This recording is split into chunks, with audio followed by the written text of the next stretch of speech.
Oke, sekarang balik lagi bersama gue. Assalamualaikum warahmatullahi wabarakatuh. Saya Muhammad Fitra Fauzan. Dan ini adalah episode keempat terusan dari yang tadi, Royal Tenenbaums. Sekarang gue akan ngebahas film Wes Anderson yang lain, yaitu Darjeeling Limited. Nah, Darjeeling Limited nih in a nutshell, ceritanya itu tentang tiga orang saudara yang mereka nggak get along. Terus mereka ngelakuin sebuah, dan kakak pertamanya yang dimainin sama Owen Wilson, dia mencoba untuk merepair hubungan mereka bertiga dengan cara ngajakin mereka bertiga ke perjalanan spiritual gitu ke India. Dan Darjeeling Limited itu judulnya diambil dari kereta yang mereka naikin. Nama keretanya Darjeeling Limited. Ini adalah film Wes Anderson yang ke 5 apa 6, gue rada lupa. Pokoknya ini keluar tahun 2007 dan kita akan bahas film ini. Oke, mungkin dari jalan cerita dan cara dia menceritakan, ceritanya simple, cuman ngejalanin, ini gak ada spoiler ya, pokoknya tentang spiritual mereka aja ke India. Dan untuk ceritanya, film Wes Anderson ini kali ini ngambil tema yang sama lagi ya. Dia ngambil tentang keluarga lagi ya, keluarga yang disfungsional lagi lah kalau bisa dibilang. Karena ini mereka bertiga tuh sama-sama gak akur, tuh sama ibunya juga gak akur. Dan untuk masalah, nah itu gue juga rada menyayangkan sih kenapa si Wes Anderson ngambil tema cerita ini lagi. Tapi menurut gue well executed kok. Walaupun ceritanya tuh gak semenarik, ini subjektif ya. Menurut gue tuh gak semenarik Royal Tenenbaums. Mungkin karena aktor yang kurang dikit. Tapi dari jalan ceritanya yang gimana mereka mulai dari kereta dan selanjutnya berdapat masalah dan lain-lain, itu sih si Wes Anderson jago juga gimana nunjukin ke hubungan antara keluarganya dengan cara yang dinamis. Tapi ada beberapa part di mana gue kayak ngerasa, aduh sayang kenapa filmnya arahnya ke sini. Tapi ya mungkin itu subjektif aja sih. Sekarang kita ngomongin tentang aktor.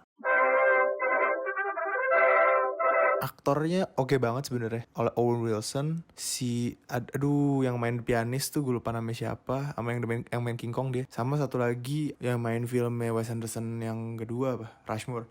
Dan menurut gue mereka bertiga sebenarnya udah oke. Mereka bertiga udah nunjukin tiga karakter yang berbeda ya. Kayak mereka semua punya issuesnya masing-masing sih.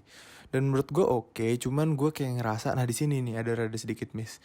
Mungkin akan terlalu ngikutin Royal Tenenbaums, tapi menurut gue akan lebih efektif atau akan lebih seru ceritanya, lebih efektif sih sebenarnya kalau lo dia menceritakan tiga karakter ini dulu gimana. Kayak di Royal Tenenbaums di awal dia ceritain tiga karakter ini pas masih kecil gimana. Ya oke lah, nggak usah dari awal dia ngeceritainnya, mungkin atau nggak di tengah atau di part bagian mana harusnya dieksplor kecilnya mereka gimana. Jadi itu kayak nambahin depth antara tiga orang ini, karena kan lu perlu itu ya menurut gue, lu perlu depth dan background tiap saudara untuk lu ngebahas film ini kan, untuk lu menceritakan film ini, karena ini film ini tentang tiga saudara yang bermusuhan lah kasarnya, dan lu butuh itu.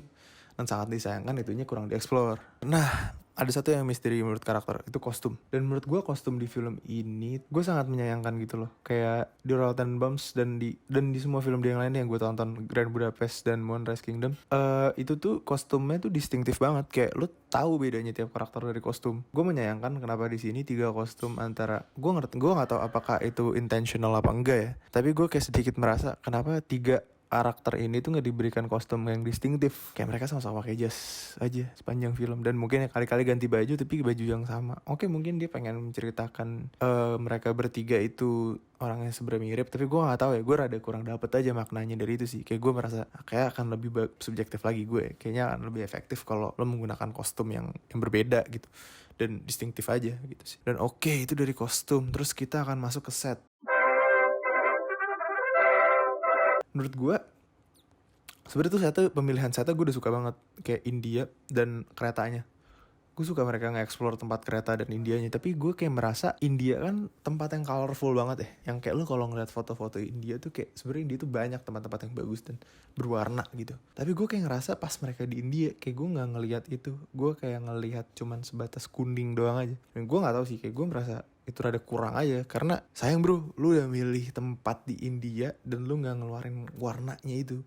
Menurut gue di sini ya dia udah ngasih warna yang warm sih ke dalam film, ke dalam set di India ini tuh udah ngasih tone yang warm. Cuman gue kayak rasa color palette kurang kelihatan aja. Sebenarnya yang lumayan menarik color palette adalah pasti saat di kereta, kayak dia nunjukin warna hijaunya itu.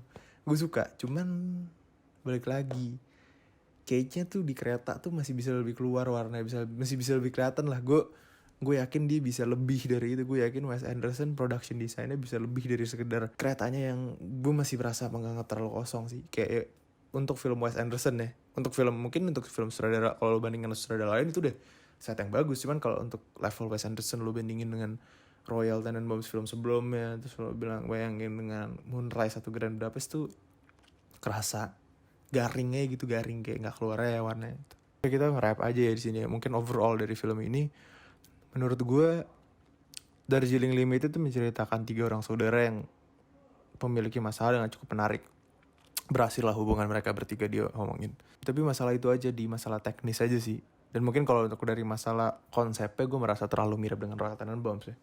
Tapi untuk konten yang di dalamnya gitu udah cukup oke sebenarnya. Cuman masalah teknisnya aja kayak production design set dan soundtracknya pun bahkan nggak kelihatan gitu. Kayak gue merasa ya ada beberapa lagu yang enak, cuman nggak, kurang lah kalau lo bandingin dengan Royal Tenenbaums. Dan sorry gue dari tadi comparing ya, karena kayak menurut gue itu cara yang relevan aja untuk menilai film sih, compare dengan film di sutradara itu lainnya. Mungkin ya, nggak tahu juga sih, menurut gue aja itu. Ini bukan film Wes Anderson yang terjelek juga dan bukan yang terbaik juga. Ini film nggak jelek, ini film bagus. Oke lah, gue suka. Tapi mungkin dibanding film Wes Anderson yang lain, ini bisa dibilang filmnya cukup lemah aja sih. Dan itu mungkin dari gue, dan mungkin episode gue 2 sutradara ini selesai udah. Dan sekarang coba lu cek, kalau lu belum ngecek videonya Olip dan Via, coba lu cek. Si Olip tuh kalau nggak salah ngebahas sutradara Noah Baumbach atau pokoknya yang bikin Marriage Story sama Frances Ha. Terus kalau si Via ngebahas sutradaranya Baz Luhrmann yang bikin Great Gatsby. Coba lo nonton juga ya guys, punya teman-teman gue. Terima kasih udah menonton video review ini. Semoga berguna dan lo bisa menonton film banyak. Stay safe, tetap di rumah, jangan banyak pergi. Sampai jumpa.